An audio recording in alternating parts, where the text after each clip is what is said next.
కల్మషం లేకుండా ఆడుతున్న ఈ చిట్టి తెలుగైతే తెలియదు తన ఎంత తీవ్రమైన వ్యాధితో బాధపడుతుందో అని. మా వీధిలో ఉంటున్న నా స్నేహితుడు పిల్లా ప్రసాద్ కుటుంబానికి అయితే చెప్పుకోలేని కష్టం అయితే వచ్చింది.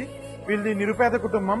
రోజువారీ కూలి పని చేసుకుంటే గానీ వీళ్ళకి పూట గడవని పరిస్థితి. తనకు తెలియని వయసులో తమ్ముడు అక్క కోసం చేసే గొప్ప దానం అని చెప్పుకోవచ్చు. ఈ చిన్నారి సహస్ర తలసేమియా వ్యాధితో 6 సంవత్సరాల నుంచి అయితే బాధపడుతుంది. ఈ పాపకి ప్రతి నెల 2 సార్లు అయితే బ్లడ్ ట్రాన్స్ప్లాంటేషన్ అయితే జరగాలి. సో తనకు మించిన భారమైనా సరే ఈ కుటుంబం హైదరాబాద్ తీసుకెళ్లి ఈ పాప కోసం అయితే ఇన్నాళ్ళు పోరాడారు. పాప పుట్టిన 3 నెలల కాంచి బ్లడ్ ఎక్కిస్తున్నాను. పాప 6 సంవత్సరాల నుంచి ఎక్కిస్తున్న ఈ వ్యాధితో బాధపడుతుంది.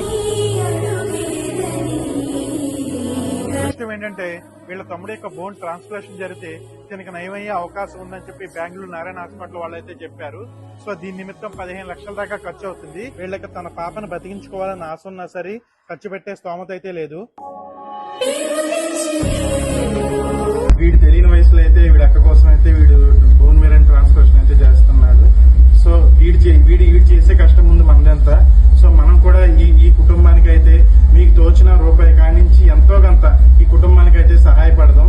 మీరు చేయాల్సిందల్లా ఒకటే, ఈ కుటుంబానికి అండగా ఉండి ఈ చిట్టి తల్లి యొక్క ఉజ్వల భవిష్యత్తుకి అయితే మనందరూ సహాయపడదాం. వీళ్ళ యొక్క అకౌంట్ డీటెయిల్స్, ఫోన్ పే నెంబర్లు కింద అయితే ఉన్నాయి.